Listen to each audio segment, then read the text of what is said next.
Eh, José María, ya estamos por aquí. ya estamos de vuelta, ya estamos de vuelta. Venga, Bien, ya empieza la actividad, ya empieza la actividad. pues pensaba que estaba justo en directo porque cuando le daba el botón de transmitir, digo, pues yo no encuentro aquí la forma de ver a nadie. Resulta que es que no le había dado al botón de empezar el directo, con lo cual, pues nada, ya podía estar yo ahí, dale que te pego. Igual hubieras estado hablando solo y de repente hubieras dicho, hostia, pues si no hay... No, pero es verdad, ¿eh? Hasta que te terminas acostumbrando a esto, yo estaba ahí ahora, digo...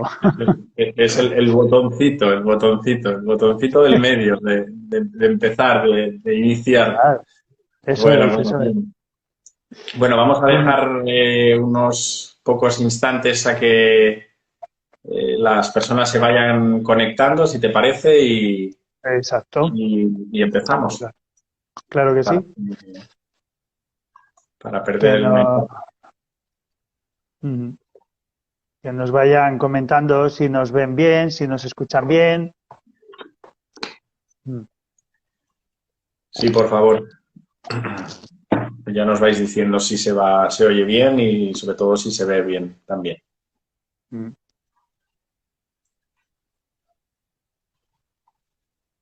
Parece que sí. Sí, yo creo que...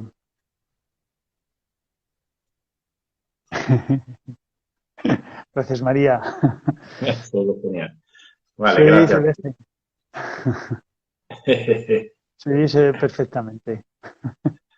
Bueno, pues si os parece, vamos a empezar ya con este directo. Este directo de hoy parte o nace de la continuación de otro directo que hubo hace un par de meses y en esa ocasión charlamos de budismo y evidentemente es una temática que aborda múltiples facetas, múltiples elementos a trabajar y se quedó en el aire, se quedaron muchas cosas en el aire y bueno, pues sentimos los dos que le podíamos dar un poquito de continuidad en este segundo live de esta temática. No sé si habrá una tercera, la vida dispondrá.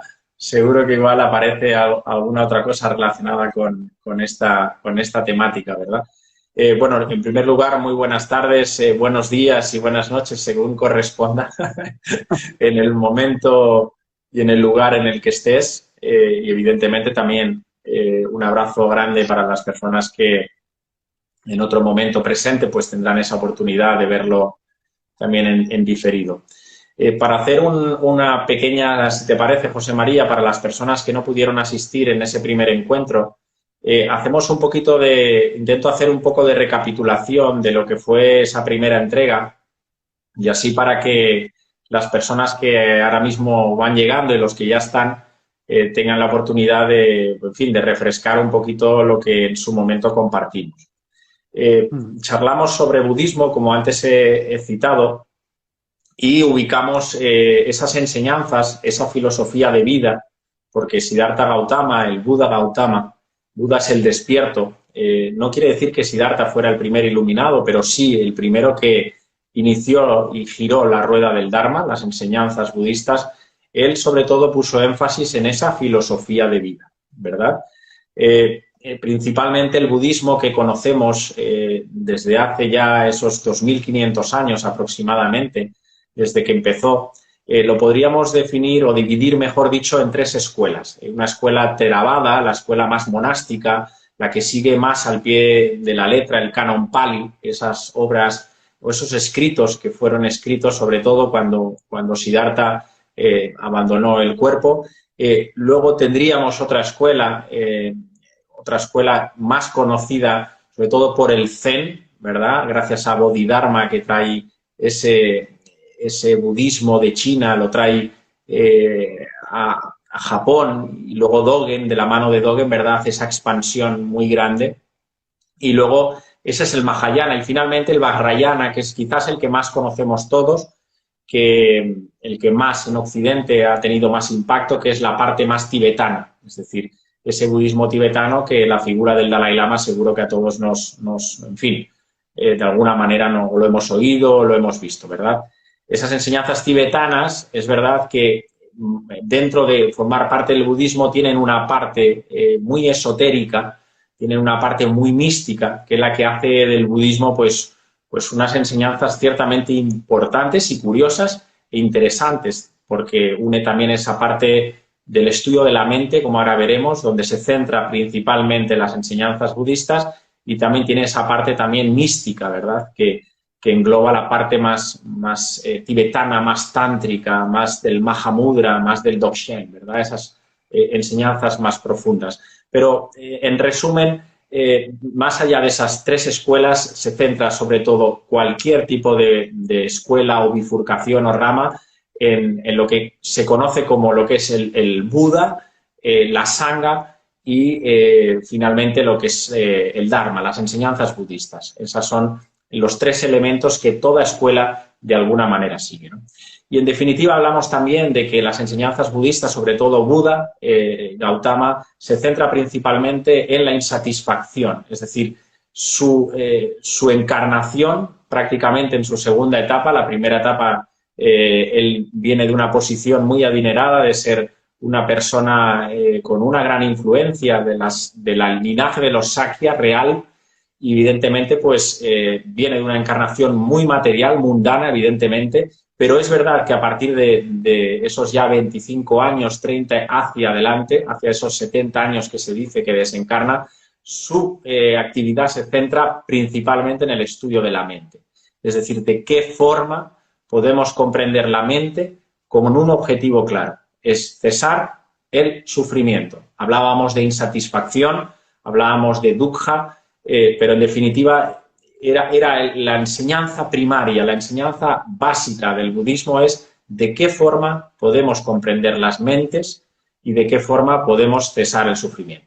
Y bien, pues ahí estuvimos compartiendo. Buda se le conocía como el gran médico. ¿Por qué? Porque de alguna manera él nos enseñó que había unos síntomas en esa enfermedad, es decir, los síntomas eran claros, es decir, que toda la existencia de alguna manera genera dukkha, ya sea la enfermedad, ya sea el nacimiento, ya sea la vejez, es decir, eso está y presente en la vida de los seres humanos, de alguna u otra forma. Él sigue más allá, no solo percibe esos síntomas, sino que establece y observa las causas de esa insatisfacción, de ese sufrimiento humano, y nos dice Buda, cuidado, las causas primarias del sufrimiento son muy claras. Primero es la ignorancia, ese es el velo que tenemos todos en no ver más allá de lo que nos muestran esos sentidos corporeo-mentales, ¿verdad?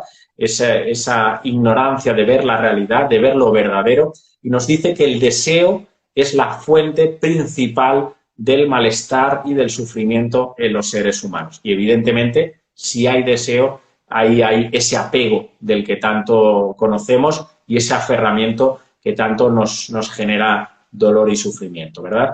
Finalmente nos hace una prognosis Siddhartha y nos dice, sí, evidentemente hay sufrimiento, sabemos que las causas son el deseo y el apego, pero la buena noticia es que el sufrimiento puede ser extinguido de la vida del ser humano, ¿no? O sea, una buena prognosis, se aventura y se moja, vamos, no se queda quieto, ¿no? Y finalmente, como buen terapeuta o como gran conocedor de la conciencia humana, nos da un tratamiento, ¿verdad? Un tratamiento acertado que él le denomina el noble camino óptuple, ¿no? Esa rueda que todos hemos visto en alguna vez budista, donde aparecen 8 cuernos, 8 formas, donde son esos 8 caminos que en algún momento u otro seguro que aparecerán, ¿no?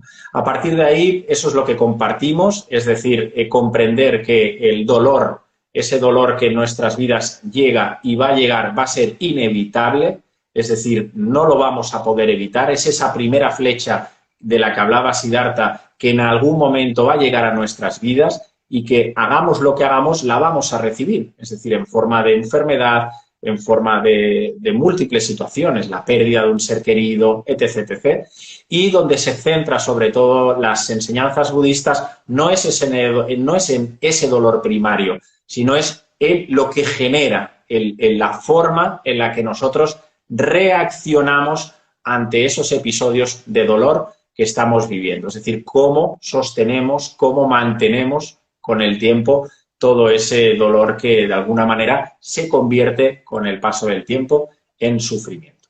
Eso es un poquito lo que compartimos en la otra sesión y bueno, pues si quieres, José María, te doy el testigo y ya a partir de ahí empezamos con esta nueva sesión. Claro que sí. Genial, muchas gracias, Sergio. Bienvenidos, bienvenidas a todas. Muchas gracias por vuestro tiempo que nos dedicáis ahora en este instante, el que nos dedicaréis luego y bueno, y has hecho una introducción muy buena de lo que hablamos la última vez, ¿no? Sobre todo ese gran dolor que luego expandimos en forma de sufrimiento. Y entonces, como bien has dicho tú, Buda en su estudio de la mente, en su estudio profundo, ¿no?, del cuerpo mental, se moja, ¿no? Se moja claramente y dice, sí, sí que hay un camino. Está el camino octuple sendero, ¿no? Y ese se divide como, o se secuencia, mejor dicho, no se divide, sino se secuencia en ocho fases, ¿no? En 8 preceptos que de alguna manera vamos observando y vamos a comentar hoy, ¿no? Uno, por el primero que se comienza, podríamos hablar de la correcta visión, ¿no? O de la visión equilibrada. Y cuando hablamos de esto, ¿qué simboliza, ¿no? ¿Qué quiere decir una correcta visión? Porque todos podemos ver, ¿verdad? Todos vemos, ¿no? Esto es como me decían el otro día en una clase, ¿no? Me dice, pero que aprendéis a respirar, pero no respiramos todos los días, ¿no? Así en plan de... Y es cierto, ¿no? Claro que respiramos y claro que vemos, pero vemos a través de unos ojos, vemos a través de una visión que no siempre es la correcta. No porque haya algo incorrecto dentro de nosotros o algo negativo dentro de nosotros, sino porque este cuerpo que tiene estos sentidos, ¿no? Como decía, los sentidos corpóreo-mentales o corpóreo-sensoriales, ¿no?, que tenemos, pues a través de la visión vemos una ínfima parte de lo que tenemos capacidad de ver. De hecho, se está demostrando más y cada vez más, ¿no?, que vemos una secuencia de 24 secuencias que pasan en cada milésima de segundo delante de nosotros. Es decir, como que hacemos consciente un porcentaje muy pequeño de lo que pasa a través de nuestra vista, ¿no? Porque indudablemente cuando yo tengo un espacio interno, como puede ser la ansiedad, o como puede ser una angustia, o como puede ser la tristeza, y indudablemente, como estoy acostumbrado en la consulta, en el día a día, me preguntan, no sé muy bien de qué me viene, no sé exactamente de dónde puede venir este proceso. Claro que sí, hay un momento de nuestros sentidos, hay un momento de algo que has podido ver, que te has creído, que no es la visión adecuada. Estamos, por ejemplo, creemos que una correcta visión puede ser escuchar lo que escuchamos a diario, cuando vamos en el autobús, cuando vamos en el metro, cuando estamos andando, cuando hablamos con alguien. Cuando Buda se refiere a la correcta visión, se refiere a la correcta visión interna, a la correcta visión de lo que podíamos decir del alma, más allá de la realidad única y exclusiva que nuestros ojos perciben. Para que podamos entenderlo de una forma muy pragmática y muy real, ¿no? Es decir, yo puedo vivir la vida desde el miedo, y cuando yo vivo desde el miedo, estoy viviendo desde un perfil de la visión de la mente muy sesgada, ¿vale? De una mente que podríamos decir está fragmentada. Sin embargo, cuando yo fluyo, cuando yo tengo la capacidad de observar lo que está aconteciendo delante de mí, ese dolor, esa primera flecha que tú has dicho, has comentado, Sergio, muy adecuadamente, ¿no? Esa muerte del ser querido que todos hemos vivenciado o vamos a vivenciar, es decir, puedo vivirla desde la visión. Se ha ido este ser querido, se ha ido mi padre, se ha ido mi madre, se ha ido mi hijo, me quedo ahí, en este cuerpo ego que se ha marchado. O puedo verlo desde la visión adecuada de esa inmortalidad, ¿no?, que es el alma que sigue su consecuencia y su experiencia en una conciencia evolutiva, sobre todo en un continuo mental, como realmente lo describiría el budismo, porque el budismo no describe ni siquiera el alma, describe el continuo mental, es decir, cuando morimos lo que es continua es un continuo mental, con una serie de experiencias que ha vivido y con una serie de experiencias que seguirá viviendo, el continuo mental. Entonces, Buda se refiere a la visión correcta y adecuada desde ese continuo mental, desde esa experiencia que se está viviendo aquí. No venimos, la visión correcta no es que vengamos a trabajar, a ganar dinero y a construir, como decimos muchas veces. La visión correcta es que tú vienes a experimentar cualquier proceso vital de tu momento, tanto positivo como negativo, por ponerle unas connotaciones dialécticas que se puedan entender, desde la experiencia única y exclusivamente de que hay un continuo mental que está en esa experiencia evolutiva. Esa es la visión correcta, ¿no? Es como, no te quedes en los árboles que tapan el bosque, ¿no? No te quedes en esa primera pantalla, ¿no? Que muchas veces y fácilmente nos quedamos, indudablemente, ¿no? Porque vivimos momentos muy convulsos y además tenemos hoy en día pues unos medios de desinformación, ¿no? que crean esa convulsión, ¿no? Entonces la visión correcta es, vamos a percibir desde ese espacio más interno la experiencia de este continuo mental que en otras filosofías pues se le llama alma o demás, ¿no? Entonces, en una segunda parte habla del pensamiento, ¿no? Y aquí el pensamiento tiene muchísimo que podemos desglosar, porque indudablemente en el pensamiento, cuando yo creo que ya estoy pensando, pues indudablemente ya me estoy identificando con el pensamiento. Y como Buda dice, el pensamiento es algo que nace y es algo que muere. Todos, por muy negativos que sean. A mí ahora me puede venir un conflicto económico que puede ser el que me ponga más en jaque por estos momentos que vivimos, pero ese pensamiento que nace por ese conflicto económico tiene un nacimiento y tiene una muerte, ¿no? Por lo tanto, él lo que habla es del pensamiento correcto, ya no solo por el pensamiento positivo, sino, y tampoco porque te pegues 2, 3, 4 horas diarias meditando, sino porque seas consecuente de esos pensamientos a lo largo del día y que tengas la capacidad tanto de ver su nacimiento como de ver la muerte de ese pensamiento, ¿no? Ahí te dejo un poquito porque en el pensamiento podemos expandirnos muchas veces, mucho más, ¿no? Te dejo ahí un poquito ahí. Sí, la verdad que Siddhartha apunta muy bien a ese pensamiento. Eh, Fíjate que diría incluso no solo es el padre casi de la psicología moderna, evidentemente, sino yo creo que viendo un poco los postulados científicos, fue también un gran científico, porque hablando del pensamiento, si profundizamos un poco más, observamos que en la mente del ser humano, el porcentaje que maneja nuestra mente consciente es relativamente escaso. Es decir, estamos en un 3% de nuestra mente consciente en darnos cuenta de los pensamientos que tenemos a lo largo del día. Es decir, nos dice la ciencia que en un día la mente es capaz de manejar entre 60.000 y 70.000 pensamientos, siendo únicamente conscientes entre el 2 y el 3%. Es decir, que hay una masa de pensamientos que son pensados a través de ti. Es decir, los pensamientos nos acaban pensando. Entonces, claro, cuando nos damos cuenta que los pensamientos nos piensan, percibimos claramente que la única estrategia que tenemos para aportar consciencia a nuestra vida es precisamente tomar consciencia, es decir, darnos cuenta a cada instante de lo que pasa. Es decir, ¿qué es lo que pasa en mi mundo interior? ¿Qué es lo que pasa en mi realidad exterior? Eso únicamente se puede percibir desde la presencia, desde el aquí y el ahora. Fíjate también que apuntabas del pensamiento correcto. La calidad de nuestros pensamientos, como en definitiva Buda también apuntaba, viene impregnado de una frecuencia vibracional. Es decir, si nos fijamos en nuestra mente, si nos fijamos en la calidad de nuestros pensamientos, evidentemente tenemos que ver como causa y efecto cuál es el alimento que le damos diariamente a nuestra mente.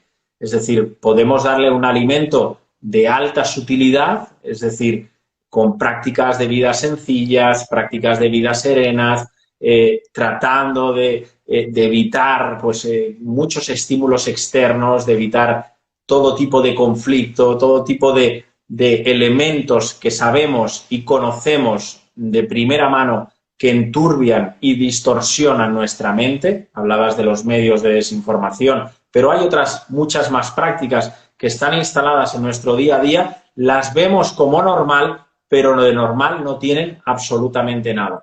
Y lo que hacen es llenar la mente de porquería, es decir, llenar la mente de basura, porque todo esto de alguna manera va directo y queda grabado en nuestra parte más inconsciente, ¿no? Pero fíjate al final que si uno no está atento a sus propios pensamientos, la vida se convierte en un piloto automático, porque al final si la masa de pensamientos que dirigen tu vida son inconscientes y no eres consciente de lo que estás viviendo, tus automatismos, tus creencias son las que viven la vida a través de ti.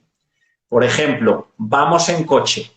Nosotros pensamos que estamos conduciendo, pero más allá de la realidad, es decir, el coche te está conduciendo a ti.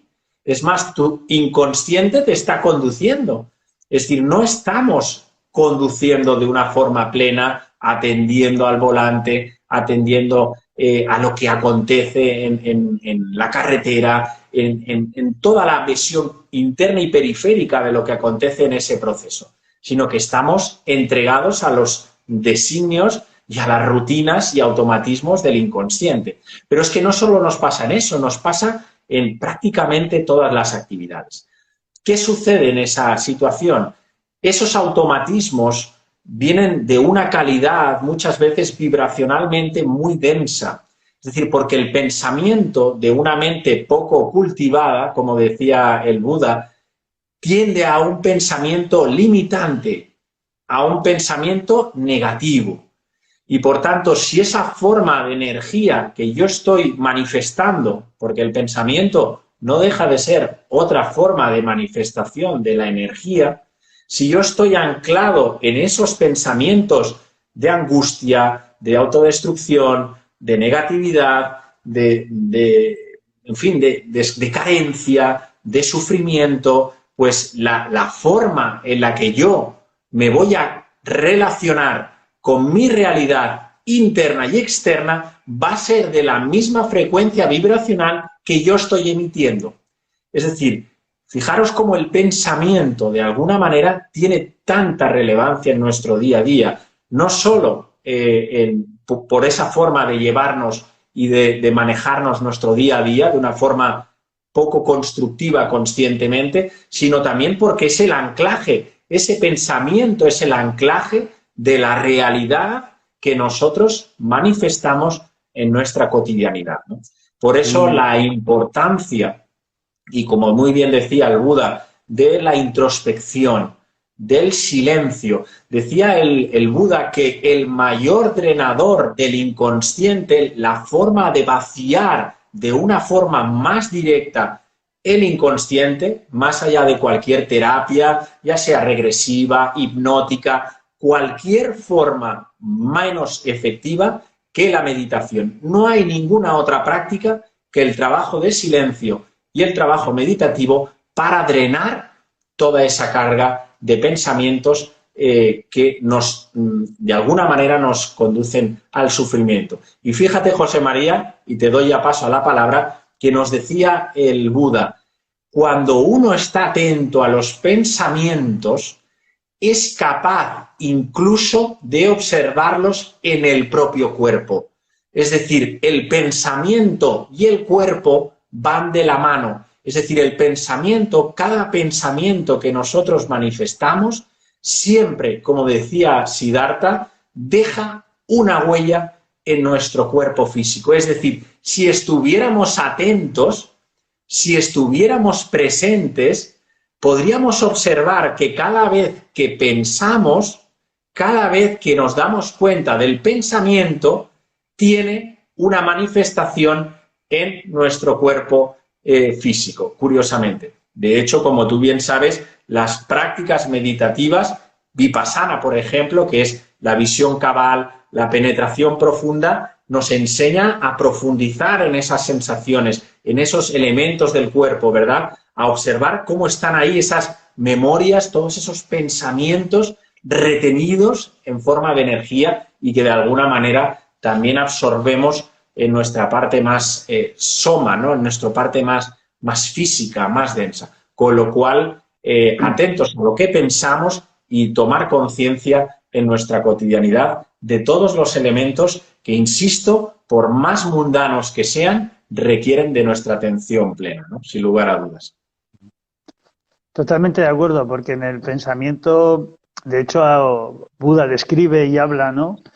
Tu día es hoy tal y como lo pensaste ayer y mañana será tal y como lo estás pensando hoy. ¿No? Total. Entonces, era una creación de la realidad y es una creación de la realidad total, ¿no? Fíjate que has dicho antes que los pensamientos del inconsciente, la ciencia dice ahora que, o sea, que los pensamientos conscientes van por un 2 o un 3%, ¿no? De nuestra franja mental. Pero es que en el 2017 se hablaba de que nuestros pensamientos conscientes andaban por la franja del 8 o del 9%. Y yo sé que luego en el 2020 bajaron al 6 y ahora han debido bajar al 2 o al 3. O sea, es decir, cada vez vivimos en un perfil más inconsciente, en una franja, de nuestra franja de pensamientos, en una parte más inconsciente. Y claro que eso indudablemente lo va a somatizar el cuerpo, porque mi pensamiento, que aunque marcamos aquí el pensamiento, el cuerpo mental está en todo el cuerpo, justo al lado, justo apegado está el cuerpo emoción. Entonces el pensamiento va ligado a la emoción. Por eso Buda insistía una y otra vez en esa exquisitez de los pensamientos, ¿no? Y como bien decías, el silencio, ¿no? Cuando describimos el silencio, sentimos o creemos que el silencio es algo externo a nosotros, es decir, que todo tiene que estar en silencio, que todo tiene que estar sin ruidos, que no pueden existir ningún tipo de estímulos auditivos externos, ¿no? Pero no se refiere a ese silencio. El silencio se alcanza precisamente y en esa práctica, tanto en Anapanasati, que es de la respiración, como en Vipassana, como comentabas, el silencio se halla cuando tu mente se silencia. Y puede haber alguien con un martillo percutor taladrando la acera debajo de tu casa, que tú estás en un silencio interno, ¿no? Ese es el silencio de los pensamientos. Y cuando alcanzo ese silencio de pensamientos, de repente encuentro en mi cuerpo una serenidad. Encuentro que hay dolores que se desaparecen, encuentro estancamientos energéticos, como bien describías, que se disuelven, y encuentro sobre todo algo muy importante para mí, ¿no? Que es yo, o por lo menos yo así lo percibo, cuando hallo y encuentro ese silencio en la meditación, como sea, sentado, caminando, cocinando, lo que sea, ¿no? Cuando hayas ese momento en que tú sientes tu corazón en calma, en paz, o sea, cuando sientes paz en el corazón y serenidad en la mente. O sea, son los dos estados, podríamos decir, que perfectamente te direccionan y te dicen, mira, ahora estás como en ese pensamiento correcto, porque la fisiología de la mente, si la analizamos, es pensar. Es muy complicado que la mente deje de pensar. Como bien decías, hay entre 60.000 o 70.000 pensamientos.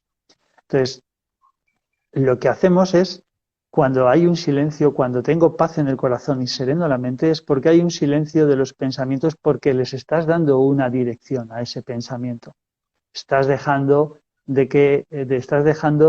de elocubrar, ¿no?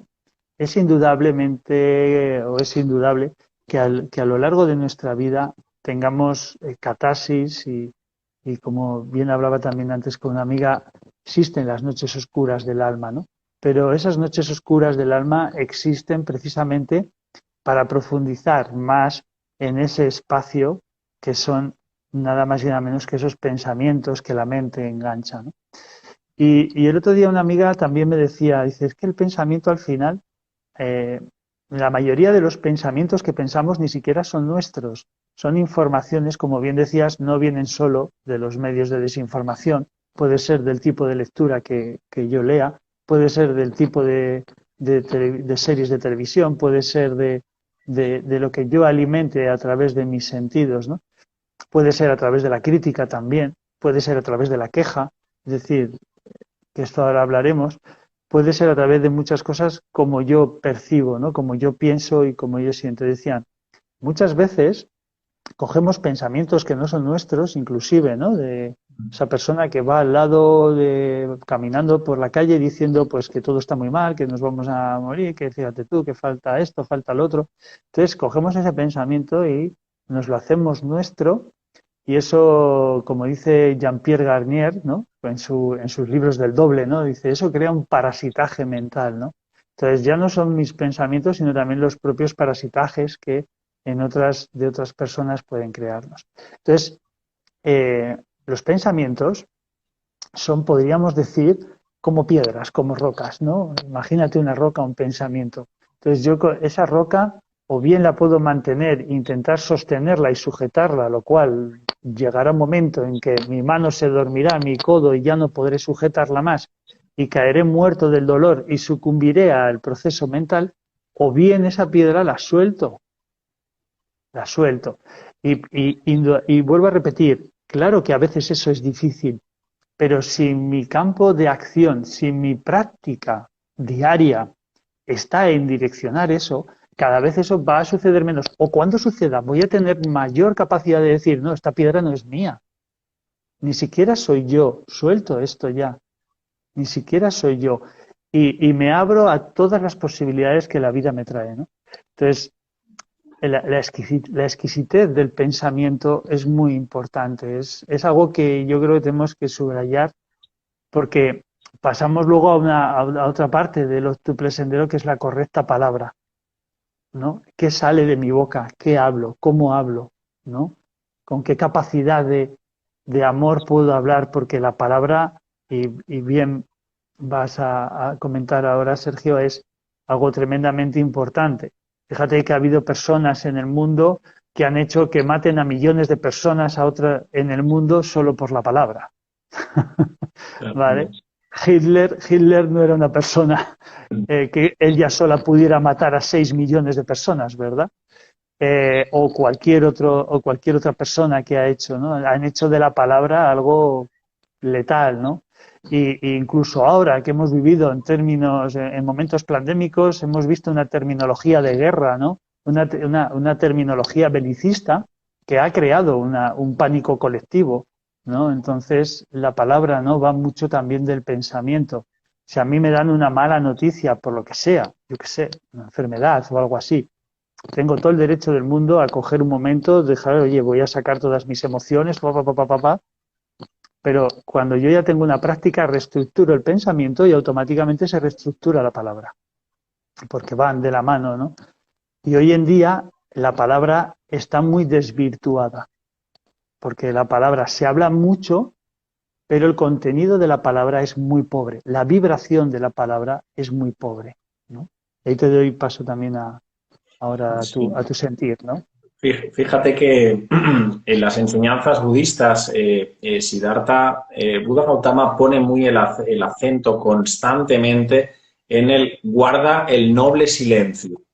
Es decir, él ya percibe claramente que esa verborrea de la que tantos estamos acostumbrados en nuestra cotidianidad tiene que ver precisamente con ese exceso de pensamientos que de alguna manera no somos capaces de sostener y de una forma reactiva, porque es una forma reactiva asociada al pensamiento, arrastra de alguna manera la palabra. Es muy curioso porque en la terminología budista se habla siempre de crear espacio interior, ¿no? De fortalecer el testigo interno, ¿verdad?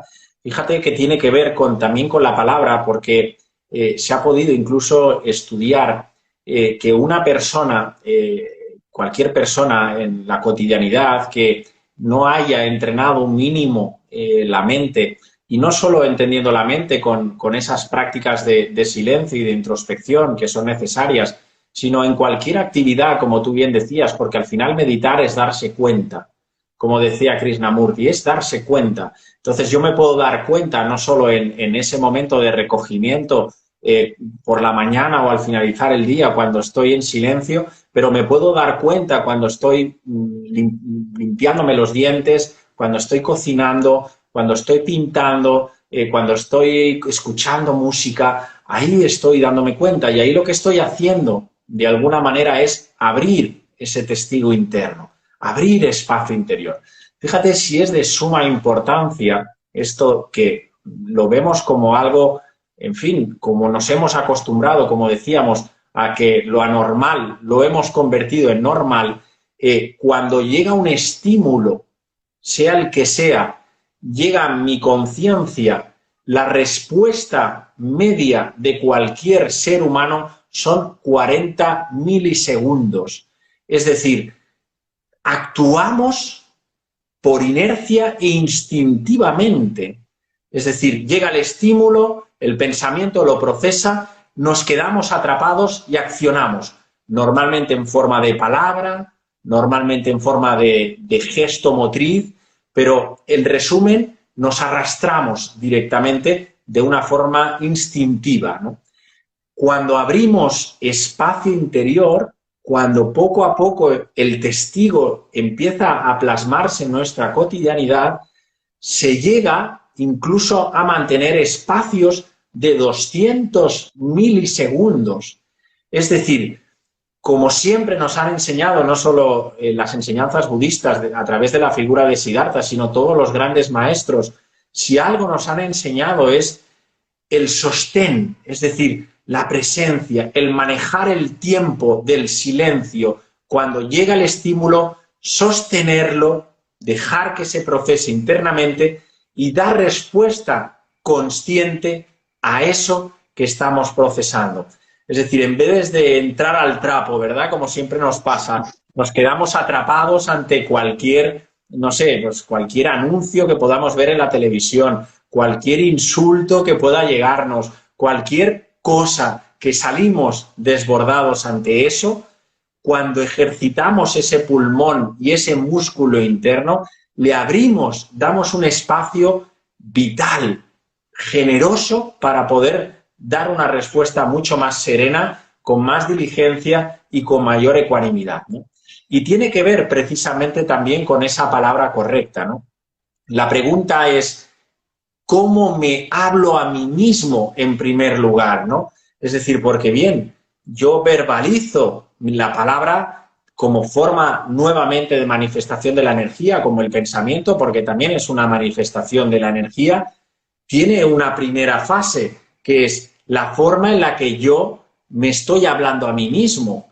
Y en contrapartida, en la misma forma que yo me hablo a mí mismo, estoy en disposición de hablar a los demás. Y date cuenta, si uno es honesto consigo mismo y evidentemente con una forma honesta, cómo es la calidad verbal que tenemos con nosotros mismos. Es decir, cómo te relacionas contigo, con una forma negativa, abrupta, agresiva, incluso, no sé, esos pensamientos que se traducen en limitaciones, en no puedo, en no soy capaz, en no me lo merezco, en no voy a llegar, en quererte comparar con los demás. Es decir, esa calidad de pensamiento se traduce evidentemente en una palabra de baja vibración, es decir, en una palabra de frecuencia vibracional densa, limitante. Y por tanto, si mi punto de anclaje conmigo mismo es densa de per se, evidentemente e ineludiblemente, la forma de relacionarme con lo exterior va a seguir en esa misma línea, ¿no? Es decir, en una palabra poco acertada, en una palabra impregnada de impulsividad, en una palabra impregnada de negatividad, en una palabra impregnada de duda, no de duda constructiva, la que hace bien, sino de una duda que te empuja, que te arrastra, ¿verdad?, hacia lo negativo. Por tanto, atención plena. Ahí vuelve a aparecer otra vez la atención de la que hablaba Siddhartha, es decir, obsérvate a cada instante cómo te hablas, qué es lo que sale por tu boca. Percibe lo que sale por tu boca y evidentemente podrás tomar conciencia del punto de partida vital en el que estás en este aquí y ahora, ¿no? la importancia de la palabra en tratar de transmutar toda esa energía, a veces negativa, que tan acostumbrados estamos, ¿no? De ese inconsciente colectivo que tanto nos aprieta en nuestra cotidianidad, ¿verdad? Que tanto nos empuja a ser destructivos, a ser a veces dañinos, a ser ofensivos con lo que no nos gusta, a emitir esos juicios que tanto emitimos a través de la palabra, etiquetar lo que está bien, lo que está mal, lo que debería de ser. Es decir, estamos todo el día poniendo etiquetas y poniendo juicios a todo lo que vivimos a través de la palabra. Por tanto, y te doy paso, ante la duda, vuelvo a repetir las palabras de Siddhartha: guarda el noble silencio. El que está en silencio emana sabiduría. El que al final verbaliza y verbaliza y verbaliza, porque al final esa verbalización, si nos damos cuenta, está carente de contenido. Es decir, habla más de su mundo mental, físico, de su mundo más egoico, cuando estamos normalmente hablando, ¿verdad? Siempre de nosotros, de nuestros atributos, de nuestras virtudes, ¿verdad? O sea, es una palabra poco significante, poco consciente y poco constructiva, ¿no? Por tanto, siempre que podamos, guardemos el noble silencio para poder escuchar más y hablar menos, ¿no? No sé cómo lo ves. Pues cómo lo voy a ver, querido hermano, pues lo veo de mucha utilidad, ¿no? De mucha utilidad y muy compartido por mi parte también, ¿no? Fíjate que en este sentido, ¿no? Cuando hablamos de la palabra, de lo que crea la palabra, ¿no? Buda también comenta, aunque si en un momento dado de tu vida no puedes hacer otra cosa por tu estado en ese momento, porque es un estado muy agitado, porque no puedes dirigir los pensamientos, ¿no?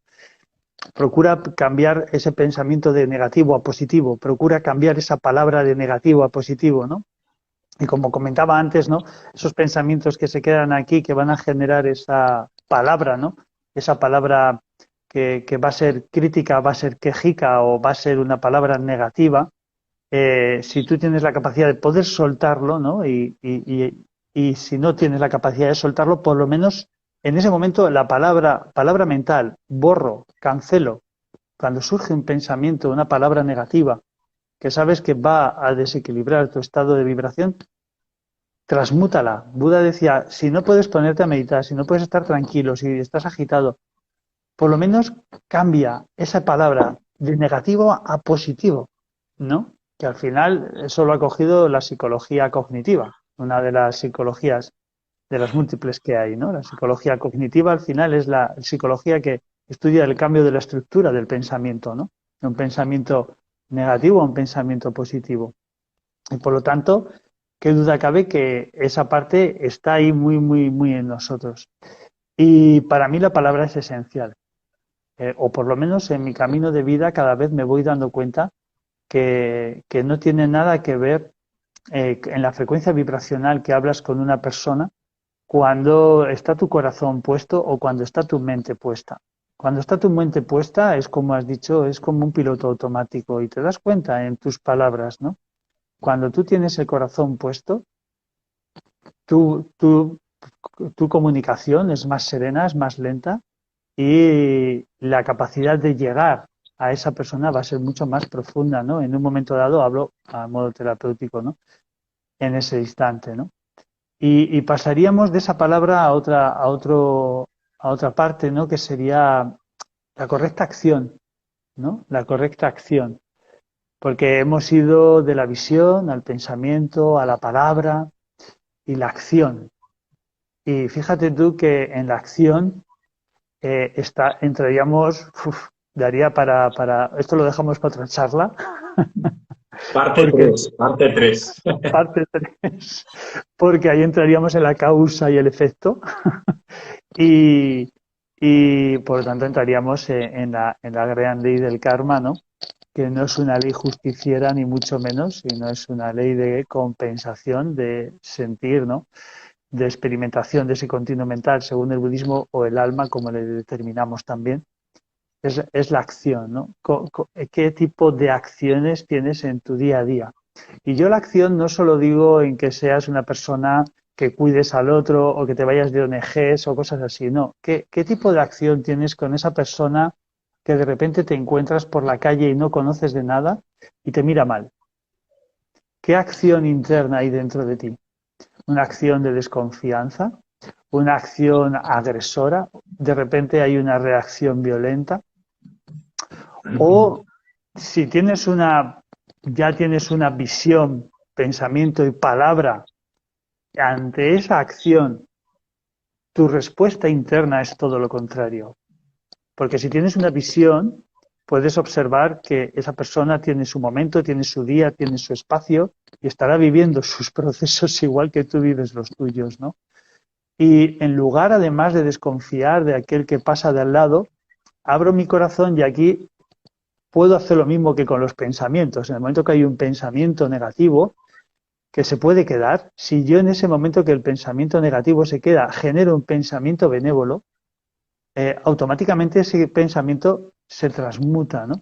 Con lo cual la acción va mucho de ese camino. La acción en nuestra vida no solo es esa acción material o de movilidad, sino la acción interna, ¿no? Y insisto mucho, porque Buda describía y vivía en una acción muy coherente en su vida. Y yo te voy a comentar uno de mis pequeños, cuando empecé en el budismo, uno de mis temas ahí que me quedé así un poco, en esa época era vegano. Y en la mayoría de los textos y libros de Buda leías que cuando lo invitaban a pues los emperadores o los, o los reyes que le invitaban o los grandes sacerdotes y tal, de repente pues comía carne porque le ponían cordero, ¿no? Y yo a veces iba también a retiros budistas en los cuales no era la alimentación vegana, sino que había algo de proteína animal, ¿no? Y entonces entraba en una incoherencia interna, ¿no? Hasta que poco a poco con los años fui entendiendo, ¿no? Fui entendiendo lo que era la acción, porque Buda decía, yo no voy a comer nada que se sacrifique propiamente para mí, ¿vale? Pero si yo voy a un hogar y me ofrecen con amor ese alimento, ¿vale? Con amor y conciencia lo voy a tomar.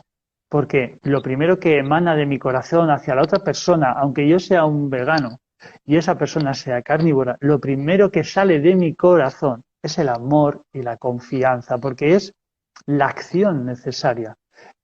El amor, como luego pues en el Tantrayana se va trabajando y antes has descrito muy bien, ¿no?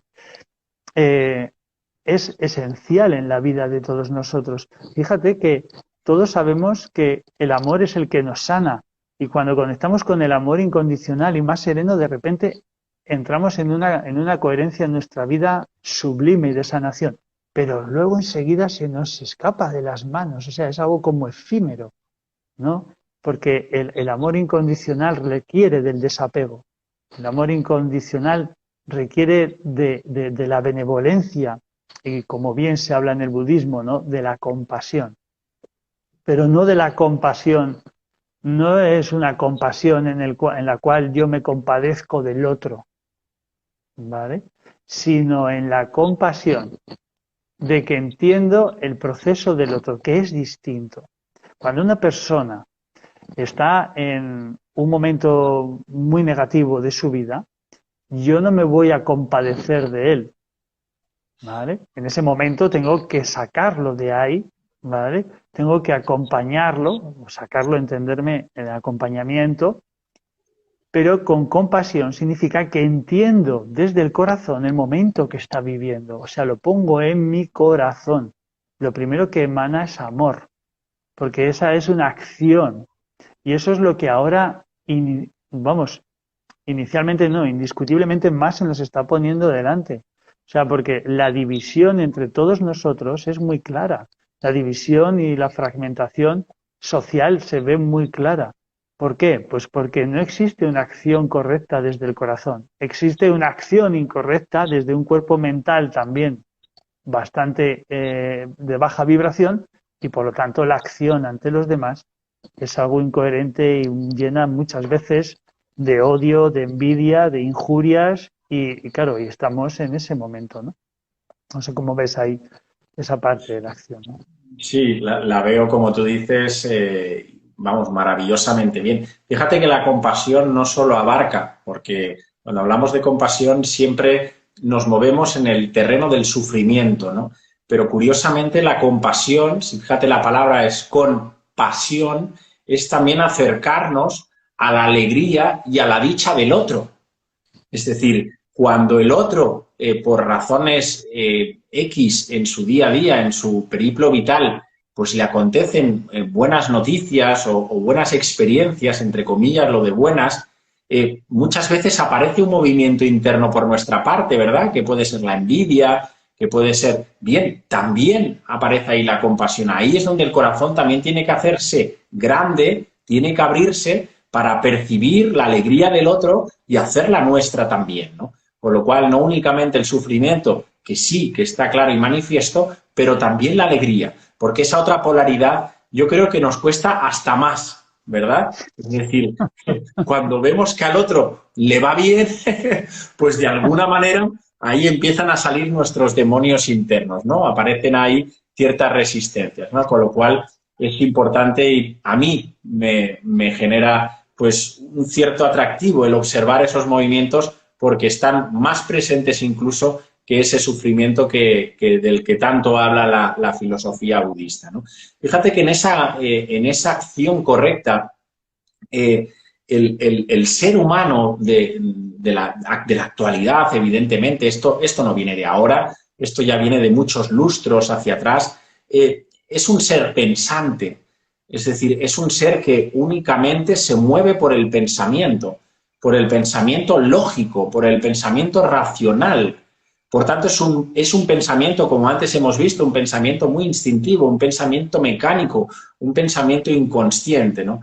Y claro, mantener esa acción correcta de la que hablaba el Buda, cuando hablamos de acción correcta, hablamos de que haya una coherencia en todo en nuestro ser, de alguna manera. Es decir, entre lo que yo siento, o sea, entre lo que puedo llegar a sentir inicialmente, porque todos sentimos esa primera llamada del corazón, entre lo que puede llegar en forma de pensamiento también, entre lo que acabo diciendo y finalmente entre lo que acabo actuando. Es decir, esa acción correcta, para que fuera realmente correcta y fuera bien dirigida y con una intención, tendría que ir en pura armonía con lo que sentimos, con lo que pensamos, con lo que decimos y lo que actuamos, ¿no? Y eso en nuestro día a día, si somos honestos otra vez nuevamente con nosotros mismos, ¿qué sucede en nuestra cotidianidad? Que sentimos una cosa, no hacemos ni caso a lo que sentimos, porque rápidamente sube del corazón, sube a la mente por desuso, por ignorancia, porque no nos lo creemos, porque no le mostramos ni el interés que se merece. ¿Qué pasa? Que lo que sentimos sube a la cabeza y el pensamiento lo descodifica de otra forma. Pero es que ni aún así hacemos ni caso al pensamiento y acabamos diciendo algo que era diferente a lo que sentíamos, a lo que pensábamos, incluso a lo que acabamos haciendo. Y esa falta de coherencia interna nos lleva a dar respuestas totalmente incorrectas. No incorrectas en términos de lo que está bien y de lo que está mal, sino incorrectas en la dirección, en el sentido vital de lo que cada uno viene a desplegar, ¿no? Y al final esas acciones podemos decir que acostumbran a ser compartidas. Es decir, como no nos escuchamos interiormente lo suficiente y pensamos prácticamente todos lo mismo, acabamos pensando, diciendo y actuando todos exactamente igual en la misma dirección. Y eso yo creo que es gravísimo, ¿no? Gravísimo porque ahí falta discernimiento, falta autenticidad, falta creatividad y falta elocuencia y faltan tantas cosas que distinguen precisamente un ser humano de otro, porque si no al final somos seres imitativos que andamos copiándonos unos con otros, ¿verdad? Pero la autenticidad, nuestra esencia, queda anulada por completo versus la apariencia, ¿no? Por tanto, ese elemento me parece interesante. Decías que creo que para mí, honestamente, de todas las enseñanzas budistas, hay una que para mí es capital para poder al menos tener una vida serena, mínimamente. Antes expresabas esa maravillosa enseñanza de Siddhartha en abrir el corazón ante todo lo que aparezca en la vida, ¿no? Aparcando las rigideces, aparcando las creencias, aparcando los dogmas, aparcando todos esos elementos condicionantes que tan acostumbrados estamos, ¿no? Y aceptando, abriendo el corazón, aceptando lo que la vida de alguna manera nos regala cada instante, ¿no? Esa enseñanza que fue el camino del medio, para mí es la enseñanza capital, pero de los capitales que cualquier ser humano, todos, deberíamos primero aprender en las escuelas, evidentemente, y luego cultivarla y desarrollarla, ¿no? Como él decía, ¿no? Como estando moribundo después de pasarse noches y noches sin dormir, intentando alcanzar el nirvana, alcanzar la liberación, mortificándose hasta no comer, fue capaz de aceptar ese plato de comida de esa persona que se la llevó cerca del río, ¿verdad? Ese plato de arroz, y ahí se dio cuenta de la verdadera enseñanza que luego nos regaló a todos, ¿no? Que la virtud no está en los extremos, que la virtud no está ni en el frío, ni está en el calor, que la virtud está en integrar las polaridades constantemente. Es decir, cuando poco a poco vas abrazando todo lo que llega a tu día a día, todo es todo, todo tiene su lugar en la cotidianidad y en la consciencia. Si llega la consciencia es para ser vivido. La consciencia no excluye, siempre incluye, siempre abraza. Cuando percibimos claramente todo esto, que al final lo bueno, lo malo, todo eso es relativo. Siempre es la forma en la que yo me relaciono en cada instante con todo lo que aparece en mi día a día, ¿no? Por tanto, bendito el frío, bendito el calor, y cada vez que ocupo una posición centrada y equilibrada en mi día a día, es donde realmente de gusto, pero de una verdadera exquisitez y de una manera verdadera, auténtica y real, pragmática, el equilibrio y la paz interior en nuestras vidas, ¿no? ¿De qué manera podemos todos ir por esa senda del camino del medio, ¿no? Tratar de unificar, tratar de abrazar, de traer todo lo que la vida nos regala, y ya estamos cansados, ya se nos cansa la boca de tanto juzgar, de tanto etiquetar, de tanto quejarnos a la vida de si esto está bien, de si esto me gusta, de si esto no me gusta, de si esto lo dejo para mañana. O sea, siempre nos vamos polarizando de alguna manera, y claro, ahí vuelve a aparecer insatisfacción, porque la mente, ¿qué hace? Se aferra a la polaridad que nos gusta, se aferra a eso que entendemos como deseos, ¿y qué hace? Huye de lo que no le gusta, huye de eso que percibe que le puede generar dolor. Y ahí empieza el sufrimiento, ¿no? En tantas cosas elementales de nuestro día, por no integrarlas y aceptarlas como tal, ¿no? Por tanto, esta enseñanza me parece de vital importancia para ir un poquito en línea y darle la mano a la vida, pero de una vez por todas, ¿no? No sé cómo lo ves. Pues hay una parte del camino del medio que es vital porque es algo esencial en nuestro día a día. Y nos dará tiempo para una tercera, Sergio. Nos dará tiempo para una tercera porque el tiempo ya se ha agotado. Y resumiendo, nada, haciendo una breve síntesis, ¿no? Para que podamos, ¿no?, darle practicidad a esto, ¿no? Porque sin lugar a dudas las enseñanzas y todo lo que estamos hablando tienen un calado y una profundidad increíble, pero luego tenemos que tener la capacidad de tener una practicidad con ellas, ¿no? Entonces, dejar un poquito, ¿no?, la visión, la correcta visión cuando hablamos de vivenciar desde un espacio distinto, que no sea solo este cuerpo físico y para este cuerpo físico, ¿no? Que sea vivir desde una plenitud y una confianza en la vida, que ya es hora que mostremos esa confianza en la vida, en fluir y, como bien decías tú, permitirnos lo que la vida nos traiga en cada momento, sin irnos a una polaridad, sin irnos a un extremo, indudablemente, ¿no? El pensamiento, empezar por esa parte del pensamiento en ser, aunque seamos un minuto al día conscientes de cómo estamos pensando, poco a poco eso se irá alargando en el tiempo y conseguiremos también tener unas palabras amables hacia nosotros, ¿no? Mirarnos al espejo por las mañanas y cuando nos veamos empezar a decirnos que nos amamos, empezar a decir que nos aceptamos, empezar a ser coherentes con esas palabras hacia nosotros, ¿no? Para poder verlo a los demás, ¿no?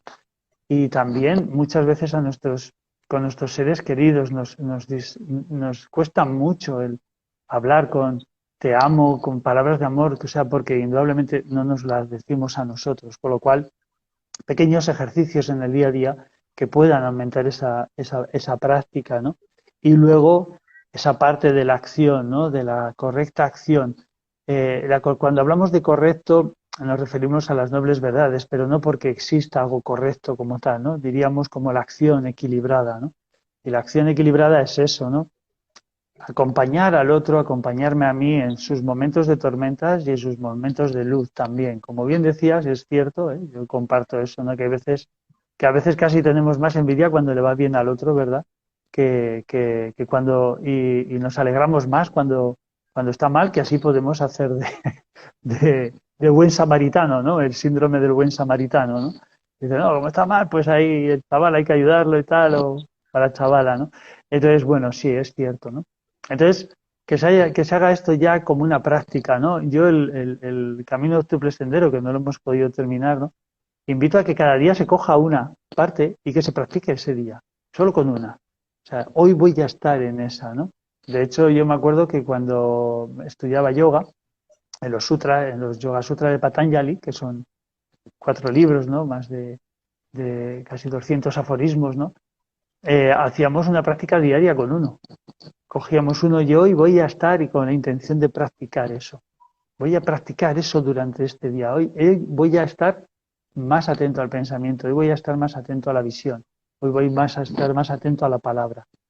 Y seguramente me pillaré muchas palabras que diré, pues ya como bien describías antes se me ha colado, ¿no? Pero ese darme cuenta se me ha colado, automáticamente ya me está haciendo más consciente, ¿no?